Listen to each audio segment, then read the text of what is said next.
നമസ്കാരം. വ്യാഴമാറ്റത്തെ പറ്റിയാണ് നമ്മൾ പറയാൻ പോകുന്നത്.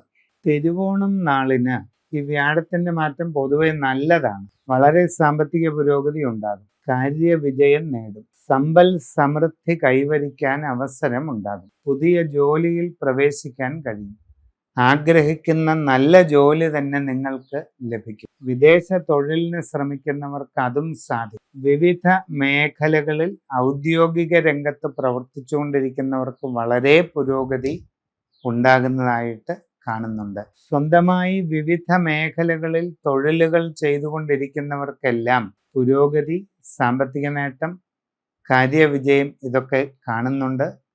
നിങ്ങൾക്ക് അതിലൂടെ വളരെ സന്തോഷവും സംതൃപ്തിയും കൈവരിക്കാനായിട്ട് സാധിക്കുന്നതാണ്. കച്ചവടക്കാർക്ക് വളരെ നേട്ടങ്ങളാണ്.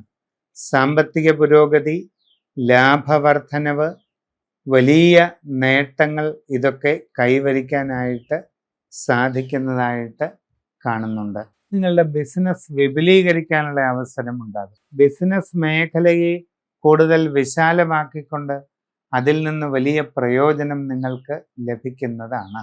അശ്രദ്ധയും ആലോചനക്കുറവും കൊണ്ട് പല നഷ്ടങ്ങളും ഇതിനിടയിൽ സംഭവിക്കാം. പണമിടപാടുകൾ ശ്രദ്ധിച്ച് നടത്തണം. ദീർഘയാത്രകൾ ശ്രദ്ധിച്ച് ചെയ്യണം. ആരോഗ്യകാര്യങ്ങളിൽ പ്രത്യേകം ശ്രദ്ധിക്കണം. മനസ്സിന് ടെൻഷനും പിരിമുറുക്കവും കൂട്ടുന്ന തരത്തിലുള്ള ഒരു കാര്യത്തിലും ഇടപെടാതിരിക്കുക. ഇതെല്ലാം പ്രത്യേകതകളാണ്. വിവാഹാലോചനകൾ ഒരൽപ്പം നീണ്ടുപോയേക്കാം, എങ്കിലും പരിശ്രമം തുടരുക. അപ്രതീക്ഷിതമായ പല മാറ്റങ്ങളുടെയും കാലഘട്ടമാണ് വരുന്നത്.